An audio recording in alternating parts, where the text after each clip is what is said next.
இந்த உலகத்தில் ஒரு குழந்தை பிறக்கும்போது பலர் முதலில் கேட்கும் கேள்வி என்ன தெரியுமா? மகனா மகளா? இந்த ஒரு கேள்வி பல குடும்பங்களில் மகிழ்ச்சியையும் சில நேரங்களில் ஏமாற்றத்தையும் உருவாக்குகிறது. இன்னும் பல இடங்களில் மகன் பிறந்தால் பெருமை, மகள் பிறந்தால் சுமை என்ற பழைய எண்ணங்கள் இருக்கின்றன.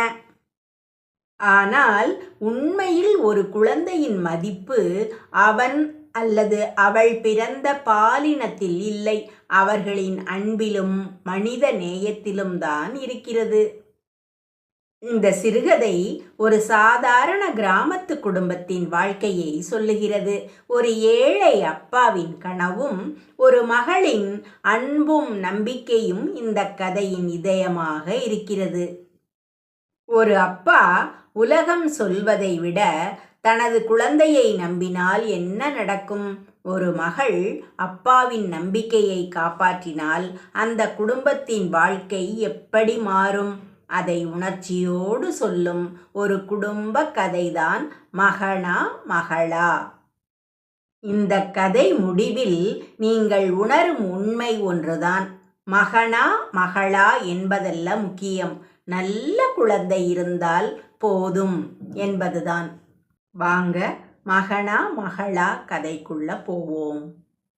கிராமத்தின் ஒரு அமைதியான பகுதி. அங்கிருந்த ஒரு சிறிய வீடு. அந்த வீட்டில் வசித்தார்கள் ராமசாமியும் அவருடைய மனைவி மீனாட்சியும். ராமசாமி ஒரு விவசாயி, மீனாட்சி ஒரு நல்ல மனம் கொண்ட அமைதியான பெண்.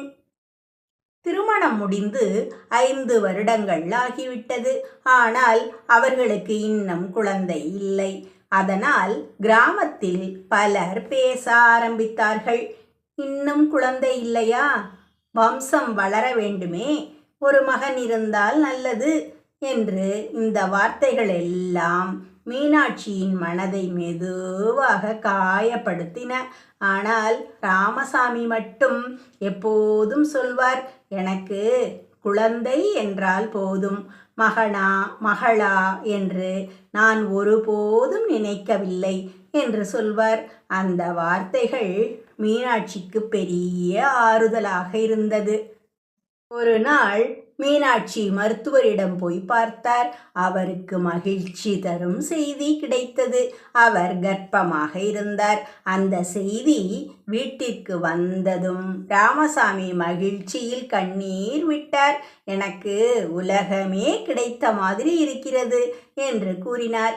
ஆனால் கிராமத்தில் உள்ளவர்கள் வேறு விதமாக பேச ஆரம்பித்தார்கள். இந்த முறை மகன் பிறக்கணும், மகன்தான் வீட்டுக்கு பெருமை என்று பேசினார்கள். மீனாட்சி அமைதியாக கேட்டுக்கொண்டே இருந்தாள். ஒரு நாள் அவள் மெதுவாக ராமசாமியிடம் கேட்டாள், நமக்கு மகள் பிறந்தால் உங்களுக்கு ஏமாற்றமாக இருக்கும் என்று சொன்னாள். ராமசாமி உடனே சிரித்தார். மகள் என்றால் என்ன, அவளும் நம் உயிர்தான் என்று சொன்னார். காலம் கடந்தது. ஒரு மழை பெய்த இரவு. மருத்துவமனையில் ஒரு குழந்தையின் அழுகை ஒலி கேட்டது. மருத்துவர் வெளியே வந்து சொன்னார், வாழ்த்துக்கள், அழகான பெண் குழந்தை பிறந்துள்ளது என்று. மீனாட்சி மகிழ்ச்சியுடன் குழந்தையை பார்த்தார். ராமசாமி குழந்தையை கையில் எடுத்தபோது அவர் கண்களில் கண்ணீர் வந்தது. என் செல்ல மகள் என்று கூறி முத்தமிட்டார். குழந்தைக்கு பெயர் வைத்தார்கள். காவ்யா என்று பெயர் வைத்தார்கள். காவ்யா மெதுவாக வளர ஆரம்பித்தாள். அவள் மிகவும் புத்திசாலி பெண், அப்பாவிடம் மிகவும் பாசம். ராமசாமி வயலில் வேலை முடித்து வீடு வந்தவுடன் காவ்யா ஓடி வந்து அப்பாவை கட்டி பிடிப்பாள். அப்பா, நான் ஃபர்ஸ்ட் ரேங்க் எடுத்துள்ளேன் என்று சொல்வாள். அந்த வார்த்தைகள் ராமசாமிக்கு உலகத்தையே கொடுத்த மாதிரி இருந்தது. ஆனால் கிராமத்தில் சிலர் இன்னும் பேசுகிறார்கள், மகள்தான் நாளை திருமணம் செய்துவிட்டால் போய்விடுவாள் என்று. இந்த வார்த்தைகள் ராமசாமிக்கு பிடிக்காது. ஒரு நாள் அவர் சொன்னார், மகள் என்பது வீட்டை விட்டு போகும் குழந்தை இல்லை, அவள் எப்போதும் தந்தையின் இதயத்தில் இருப்பாள் என்று. காலம் மேலும் சென்றது. காவ்யா பள்ளியில் மிகவும் சிறந்த மாணவியாக இருந்தாள். படிப்பில் முதல் இடத்தில் இருந்தாள். நல்ல பெண் என்று பெயர் வாங்கினாள். அவள் ஒரு நாள் அப்பாவிடம் சொன்னாள், அப்பா, நான் மருத்துவராக வேண்டும் என்று கூறினாள். ராமசாமி சிறிது நேரம் அமைதியாக இருந்தார். அவருடைய நிலம் பெரியது இல்லை, பணம் கூட அவரிடம் அதிகம் இல்லை. ஆனால் அவர் சிரித்தார். நீ மருத்துவர் ஆக வேண்டும் என்றால் நான் என் உயிரையும் கொடுப்பேன் என்று கூறினார். அவர் தன்னுடைய சிறிய நிலத்தின் ஒரு பகுதியை விற்றார்.